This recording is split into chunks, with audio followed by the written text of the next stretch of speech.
સુરત શહેર cyber crime cell દ્વારા 13 તુચકો અર્પણ કાર્યક્રમ યોજાયો હતો, જેમાં ભોગ બનેલા લોકોને કુલ રૂપિયા 1.4 કરોડના ચેક અર્પણ કરવામાં આવ્યા હતા. પોલીસ કમિશનર અનુપમસિંહ ગેહલોત તથા સંયુક્ત પોલીસ કમિશનર રાઘવેન્દ્ર વત્સ, બીપી રોજિયા, સાયબર ક્રાઇમના મદદનીશ પોલીસ કમિશનર શ્વેતા ડેનિયલની જરૂરી સૂચના અને માર્ગદર્શન હેઠળ cyber crime police station Surat શહેર દ્વારા 13 તુચકો અર્પણ કાર્યક્રમ કરવામાં આવ્યો હતો.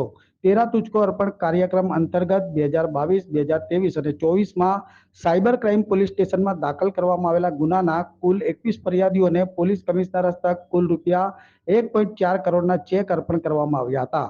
હાલના સમયમાં સાયબર ક્રાઇમના બનાવો વધુ પ્રમાણમાં બની રહ્યા છે, ત્યારે સુરત શહેર સાયબર ક્રાઇમ દ્વારા લોક જાગૃતિ માટે સાયબર ક્રાઇમ માહિતી પુસ્તિકા બનાવવામાં આવી હતી. આ પુસ્તિકા પોલીસ કમિશનર હસ્તક અનાવરણ કરવામાં આવી હતી.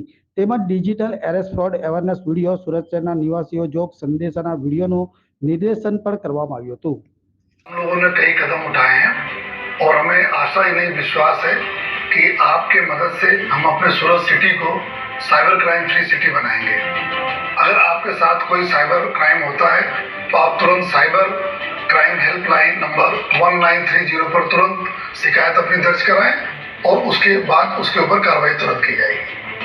અને ધમકી આપતી ભાષાનો ઉપયોગ કરી તેઓ ભોગ બનનારને અમુક નિશ્ચિત સમય સુધી ઘરની અંદર પૂછપરછના બહાને ગોંધી રાખે છે. મીડિયાના મિત્રોના માધ્યમથી અમે अपने પ્રજાને अपील કરવા માંગીએ છીએ कि आप कोई પણ પ્રકારના फ़ोन में शंका भी चाहे तो हमारा नंबर पर आप कॉन्टेक्ट करो जो है। साथों साथ अगर भूल से भी आपने भूल थी गई हो, आप कोई वीडियो आ रीते कोई शेयर करी लीधा हो तो पण आप हमारे पास आओ। आपने कोई आपने हमें आइडेंटिटी ने गुप्त